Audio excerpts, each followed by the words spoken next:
The Great Gatsby is the final book we're reading this quarter, and it was written by F. Scott Fitzgerald in 1925. The story follows a group of characters living on Long Island in the 1920s. This book has been read by students for years because of how it captures American values in the 1920s. The Great Gatsby will allow us to explore modern American literature through characters like Nick, Daisy, and Gatsby. Now, I've said those names and you're probably wondering who they are.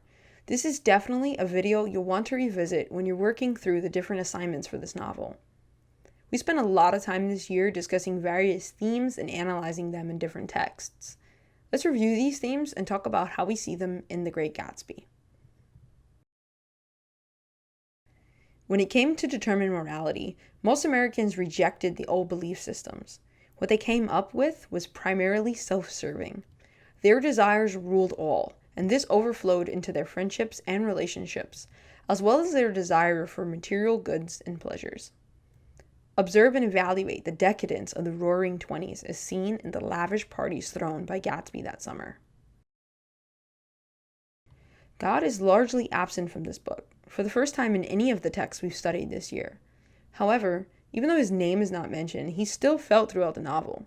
As you read, notice where he's absent and what characters use to substitute him. How does the removal of religion change their lives? You've heard this one before. In America, you can be anything. You can start from nothing and end up anywhere. America is seen as the land of opportunity, which is why so many people come and try to build a life here. However, as you read the novel, analyze the merits of that dream. What is given up in search of it? What is gained once it's achieved? Even if everyone has the opportunity to make money, there are always disparities. What are the differences between classes in The Great Gatsby? What distinguishes the rich people in the West Egg from the ones in East Egg? What distinguishes the rich people in West Egg from the ones in East Egg? What about the people who live in the Valley of Ashes? How might the disparity between classes foreshadow the Great Depression, which looms on the horizon of history? Things are never what they seem on the outside. As you read, look for what's going on beyond the surface. Which characters appear to be one way, but are really another? Consider Gatsby's view of the past. How does he view it, and how is it really? Can you, like Gatsby says, repeat the past? Or is it, as Nick believes, something that cannot be done? Although the novel is named after Gatsby, he finds his life centered around a woman, Daisy Buchanan. How are women presented in the novel? What are their roles? How are they viewed by men? How are they viewed by women?